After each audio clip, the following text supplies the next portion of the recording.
Now back to the VO Life with Troy Holden.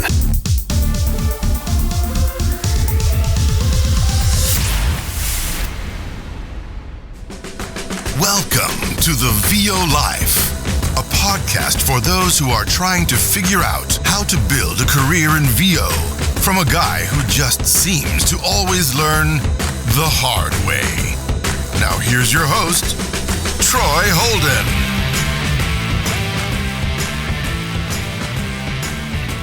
Hey. You just knew it, didn't you? The Prophet is back.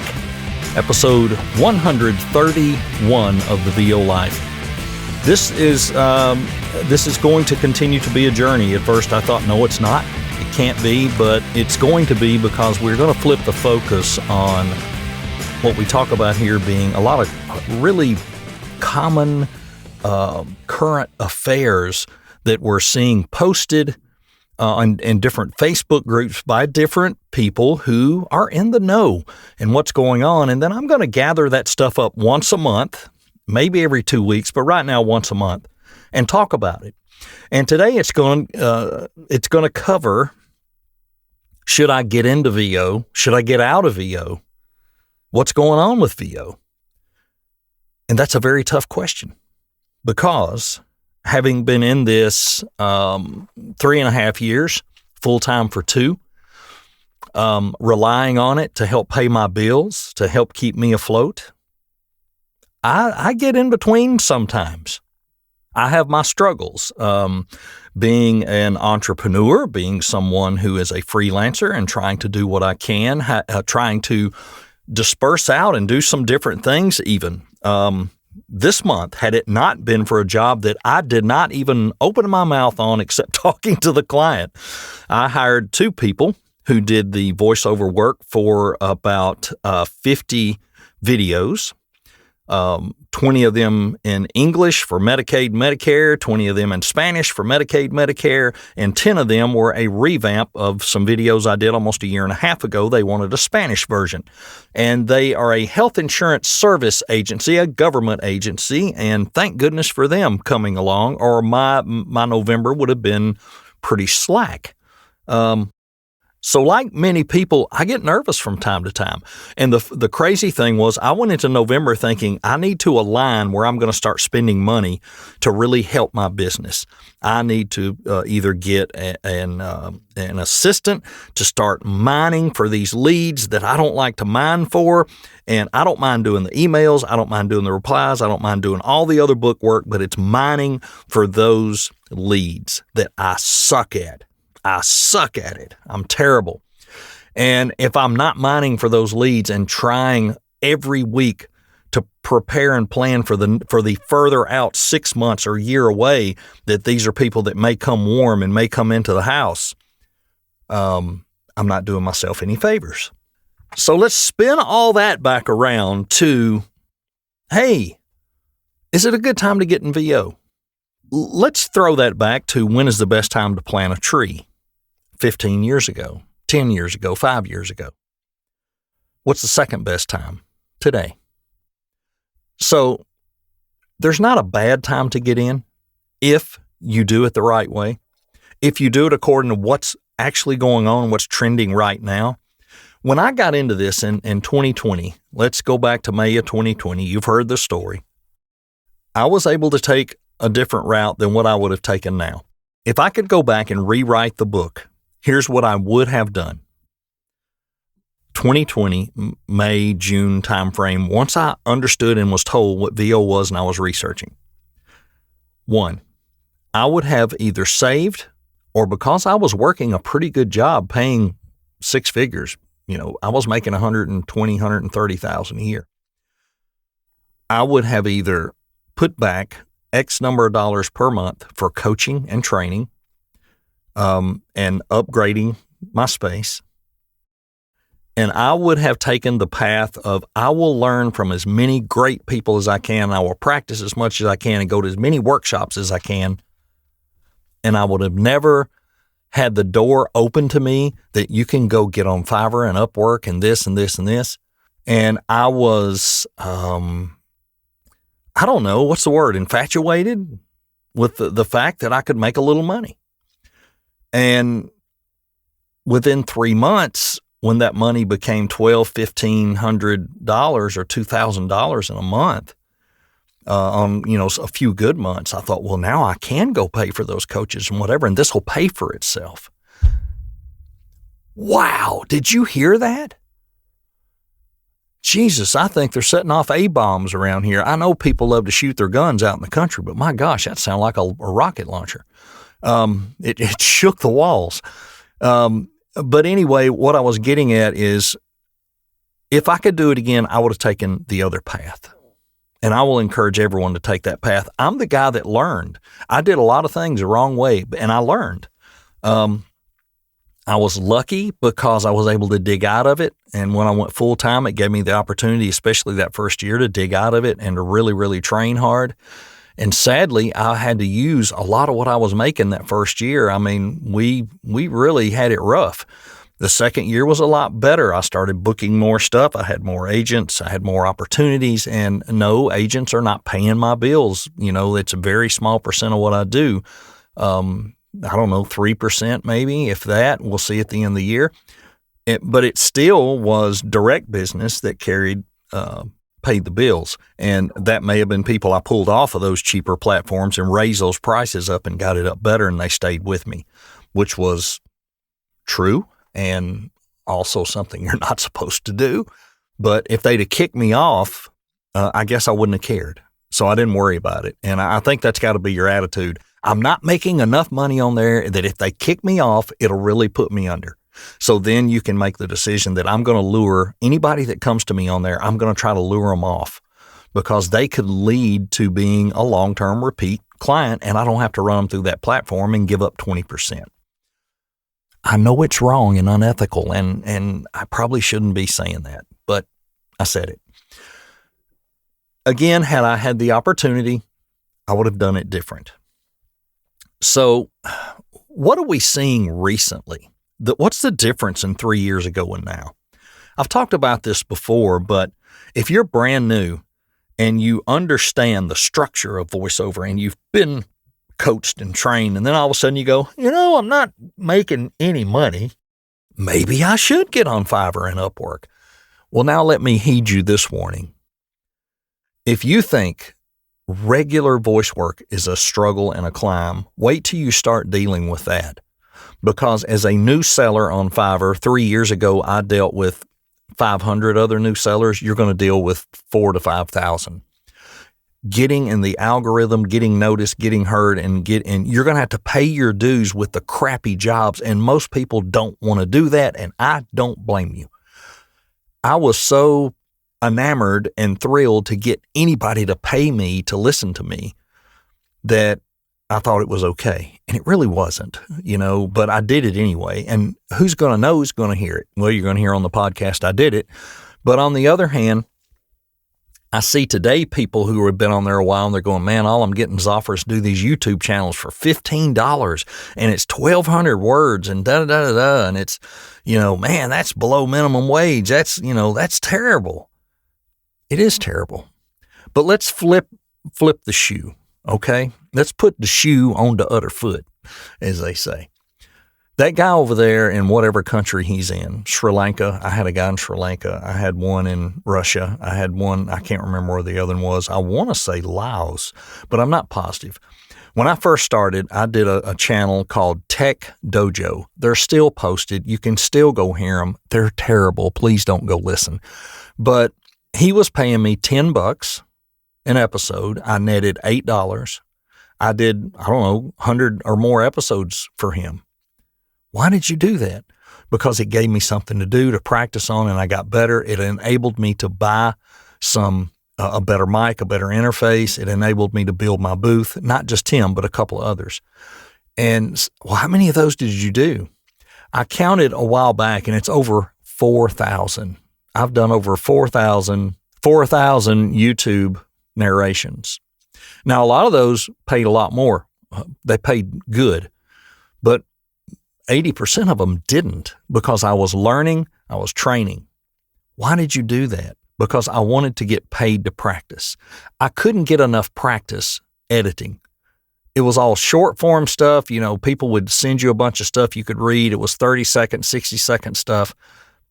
When I started having to edit 30 minutes of audio, and a lot of people say, then go do audiobooks. Well, you can, but I don't do audiobooks. I'm not a reader. I never have been. I don't think I could do it. I've bid on a few times. I've got close. And if I'd have gotten them, I'd have put the effort in it and tried it. And maybe, who knows, maybe I would have liked it. I seriously doubt it, but I would have tried. But what I'm getting at is when you start editing those, then you become accustomed to editing your e-learning modules, splitting your files, editing long-form corporate narration, and getting good at it, learning how to get your audio better, learning how to do your markers with one of these things. That's a clicker. You can do that with a clicker. Maybe you want to learn to punch and roll, whatever you want to learn to do. Maybe you want to clap, slap your desk, stomp your foot, whatever you want to do, you get in your routines. You also get in the routine on how to label your files, how to file away your files, how to set things up on your computer to keep all your customer files, how to do your backup drives, how to do your stuff to the cloud. You learn all of that because you're repetitively doing work. It ain't good work, but it's work. And no one should criticize you or make you feel bad for trying to learn. Do all this under the radar. If you can, use a pseudonym. Don't put your name on Fiverr. Don't put your name on Upwork. Oh, Upwork's going to make you use your name. But you see what I'm getting at. There's ways around getting the crap beat out of you for learning. And there's no shame in learning on the fly. Look, there are two types of people in the world. There are people, and I know them, they're still going to school. They've been going to school their whole lives. They've got 12 different degrees, and some of them still don't have a job. Some of them still can't do anything that those 12 degrees say they can do because they're only proving they have an ability to go to school and learn, but they can't apply it. They have no natural ability to apply themselves. There are other people who have several degrees who are worldly and can apply themselves. I salute you. I salute you who want to go to school and learn all those things. But on the other hand, there are people like me, blue-collar tradesmen. You show me how to do it and let me do it a few times, and I'll get it and I'll perfect it. I'm a guy who grew up I grew up in a family business at first, and we sold industrial sewing equipment. Little did I realize I was a student of all the ways of the Japan methods of doing things, kaizens, kanbans, all those things. I didn't know what they were, but in my mind, in our little business, I set things up that way. Made it closer, put all the tools closer to the people that were doing the work, made it to where they didn't have to walk around and around a pair of sawhorses to get to the back part of the sewing machine, when we were building the tables and stands, and most of you got no clue what I'm talking about, but you were having to put things on the front, and then you'd have to walk around to the back and do things and come back to the front. I built a turntable where you could spin it, and you never had to take a step. I put airdrops in for the tools to be right there where you didn't have to go look for them. Because the thing was, if we could build that unit in 40 minutes versus an hour and a half, we could build a lot more a day. And I had no idea what I was doing. But then I went to Nissan and worked there for a number of years and saw what all of that really was in action, what shop floor management meant, what a kaizen really was, what a poke-yoke was. And some of you are still going, I don't know what you're talking about. But these were processes put in place many years ago, back in the 20s, by an American. And then it was taken to Japan because nobody in America wanted to listen to him. His name was Deming. It's called the Deming Method. It's a great read. Go get the book. Even in your regular life, you can apply these things. In your kitchen, you can apply these things everywhere. Make it easier, not harder. Work smarter, not harder. And you will teach yourself. And that's what I love to do, teach myself. By repetitive motion, by repetitive actions, I became better at what I was doing. All because I was out there laboring away with these stupid YouTube things. and it made me a better editor. Now I'm not afraid to take on any kind of editing. I could edit audiobooks for people, I think, and do well at it and be pretty quick at it because I have that experience of 4,000 plus long-term narrations edited. I've posted YouTube videos on my process. I've posted YouTube videos on my file naming stuff. When I audition, how I do that. I recently posted about using the markers in an Adobe file. I put that up on YouTube where you can stretch those markers and name them. And then when you save all of those out, it saves them all as separate files, either waves or MP3s. And you can even put a preliminary title in there, like put the date and a dash, and then it'll have the date, the dash, and the name of the file. And it's really nice and easy. I'm not using that yet, but I see that down the road as something I'm probably going to use and probably use often to speed me up, to make me faster, to make me more efficient. Because if we're doing those things in a repetitive way, if you build a robust, repeatable process, you'll succeed. You won't make mistakes. You won't screw up. That's how that works in everything. What applied in manufacturing applies to audio editing. It's a different thing, but you come up with the right process and have things where they need to be. I've added little things in here, like if I need to change mics, I can push an A/B button I have over there. It'll click and make racket in my DAW, but I don't have to go get a cable, unhook out of the back of the interface and hook something else up. Why don't you just get an interface with two inputs? Well, I already had this one. I liked it. I bought this little box for $26. It works great.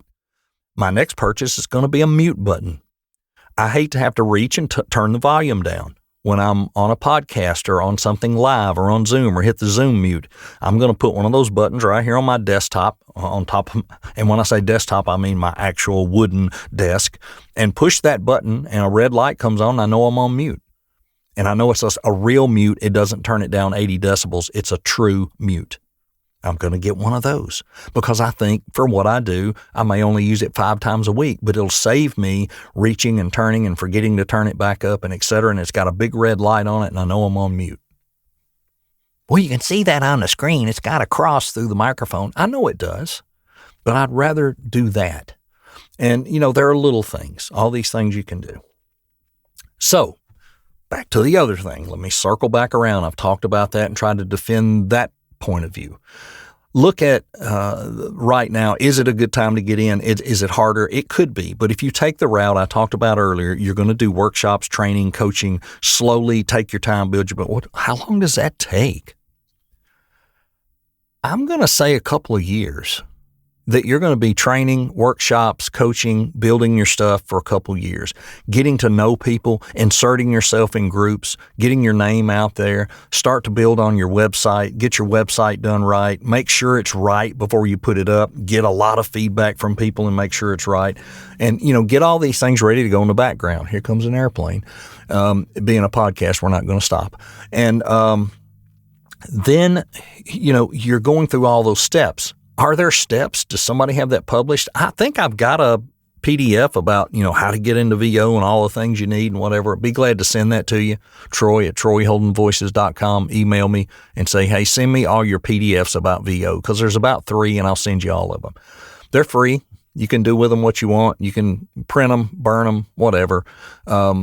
But there may be something in there that helps you and it may align with what a lot of other people are telling you. And that's another thing. Talk to several people, but don't talk to people who are wanting to do a demo, who are wanting to push you into this or push you into that, or you can make it in 90 days. We'll get you going you can get your first paying job in 2 weeks.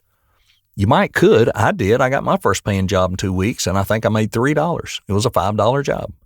And then once I figured out, well, that's not what people work for. And it didn't take me long to figure that out. I went up and up and up and up and up. And you buy from me now on Fiverr, you're going to pay me as much as you would direct. You're not getting a break. My gigs are posted high money, and you're going to pay for the rights because I can read your script and pretty much tell pretty quick, especially if it's got 78 words in it. I know what you're doing with that. If it's got 142 words, 156 words, I know what you're doing with that. And if I see on there, this is only valid from this date to this date. Well, I know what you're doing. It's pretty easy to call people out on that stuff. And they know. They're just trying to get away with it. They're just trying to get a decent sounding voice, something that'll get them by. And that's why they go there a lot of times. But there's also a level of buyer that goes there that pays the money and they don't mind. And that's where I'm at now. That's the orders I get there now. I didn't get those 3 years ago. I fought through it just like everybody else. I had those guys that would just, well, that sounds robotic and that doesn't sound this and that does, I don't want it to sound like that. And, you're going too fast and blah, blah, blah, blah. And they were just trying to get you to give up and let them have it for free.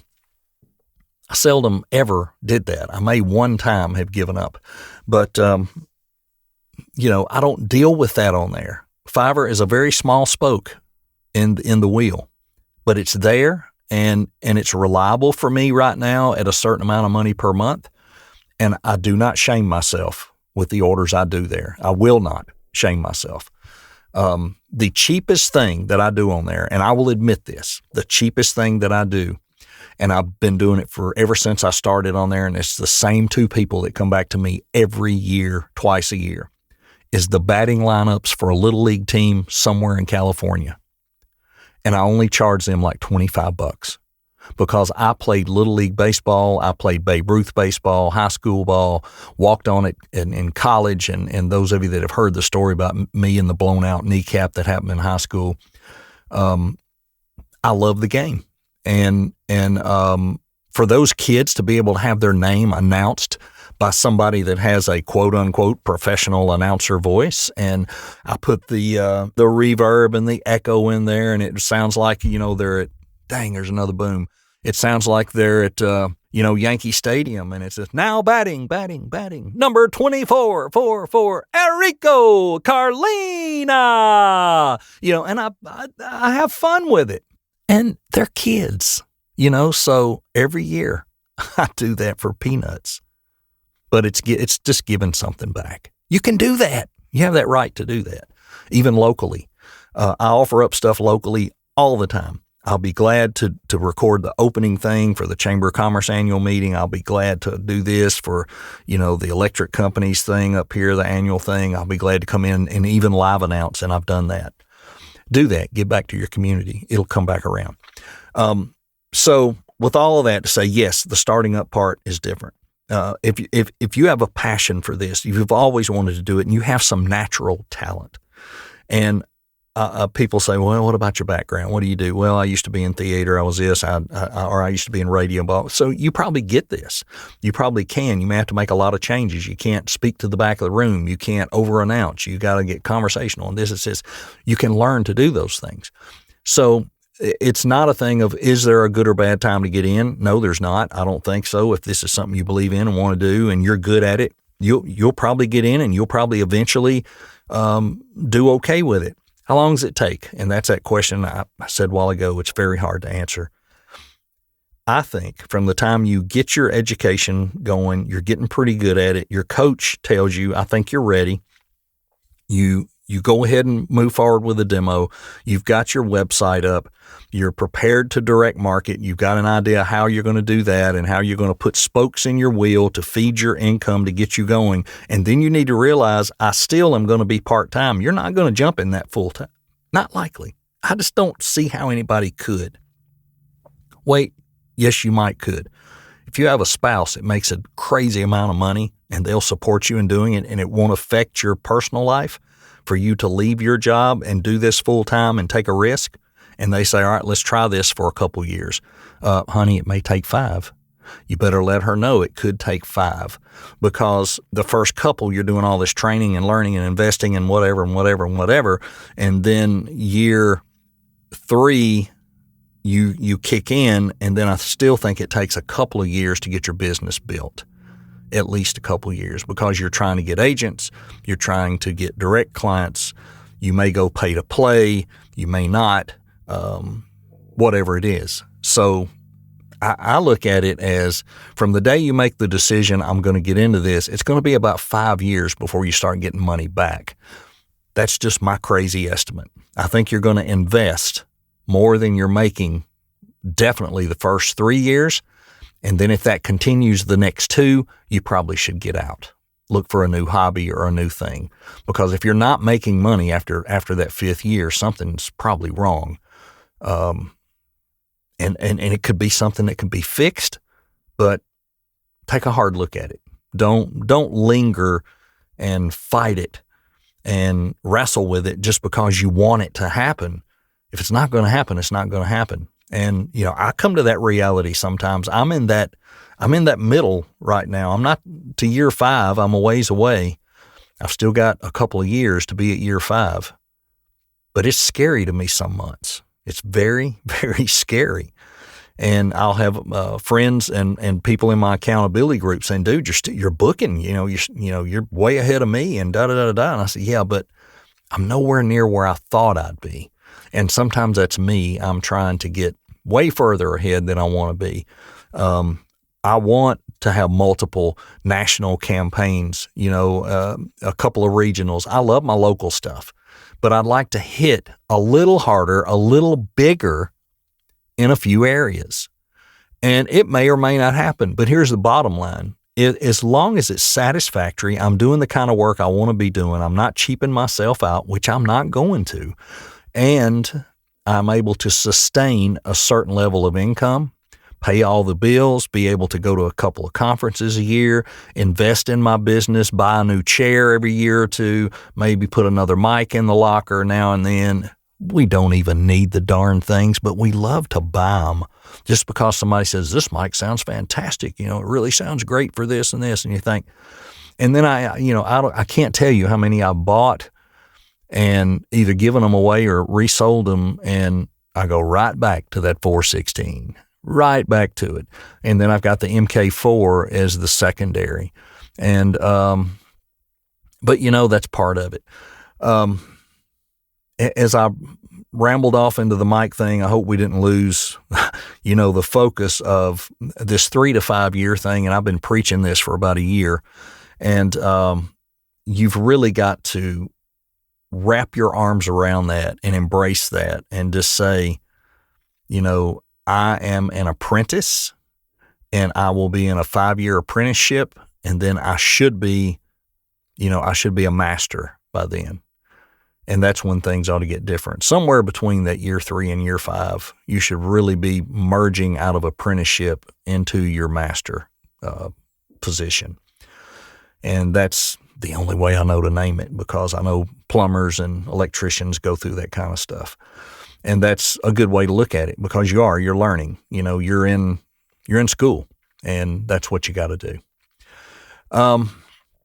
So I guess that's kind of the round ball of all of this. I think I covered it all. I think we all would like for it to happen faster. We'd all like for things to come together faster. If you want it to come together faster, invest harder, spend more time at it, really, really, really invest in the practice. And sadly, I will say, if you can get this long form narration work, don't take anything else. Get a couple of YouTube channels where they're sending you a couple of scripts a week and you're getting maybe 4 a week or 3 a week. And it's not impacting your life a whole lot. And you spend, 20 minutes recording it. You spend another 15 or so editing when you start out. And next thing you know, it's 20 to record it and 10 to edit it. Then it's 18 to record it, and it's less than 10 minutes to edit.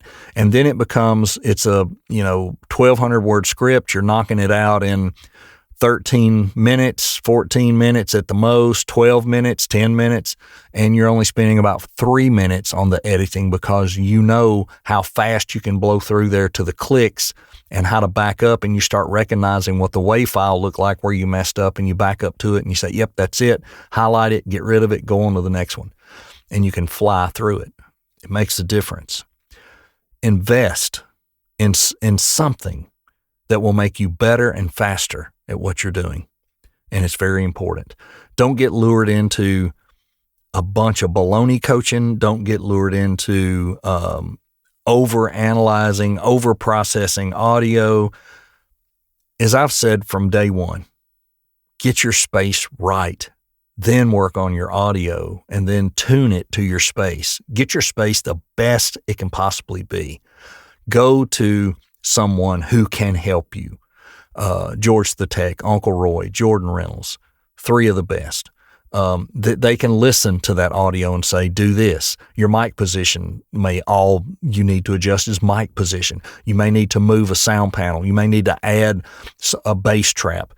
You may need to move your monitor. It could be some simple things, but don't overthink it, overanalyze it. And once you get it set, just like I said earlier, when I talked about working at Nissan, once you establish that robust, repeatable process, don't change anything.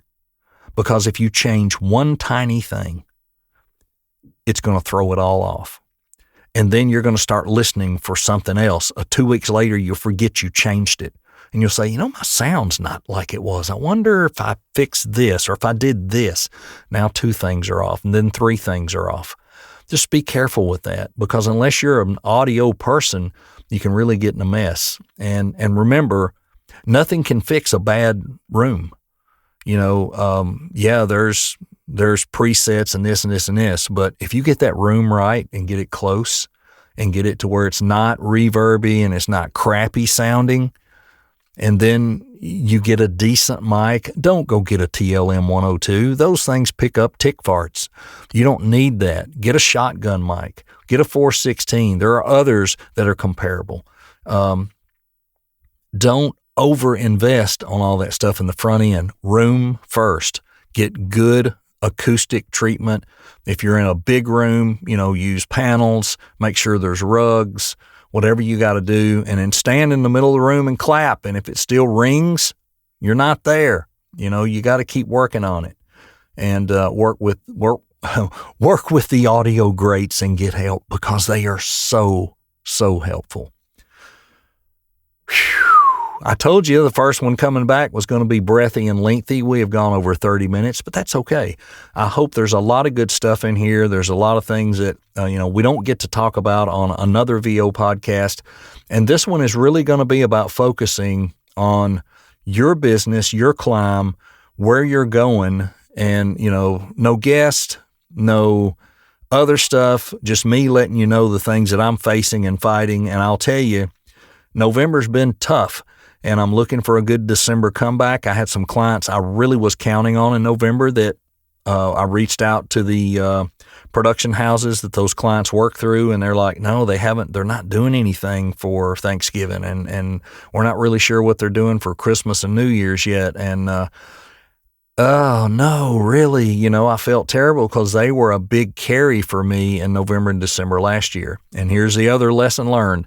Don't ever count on that stuff coming back year after year, because you never know. They may make a change. They may decide to go a different way. And then here you sit wondering, why didn't I prepare for this back in January and start marketing to other like clients who have like products who might like my voice, because I wasn't exclusive to these people. And that's what you got to do. You got to constantly be thinking, how am I going to replace that business when I lose it? You don't want to think that way, that you're going to lose it, but you surely got to be thinking, how am I going to replace it? And that's how you build your increase. There it is. That's the key. Direct clients that come back, and new direct clients that come back in case the old ones fall away. And that's part of it. Hey, I hope you had a great Thanksgiving. It is Christmas coming up soon. I'll try to get one of these in before Christmas. And we'll talk more about your business, your VO business, and what's going on with your VO life. This has been the VO Life with Troy Holden on Spotify, Apple, Google, and more.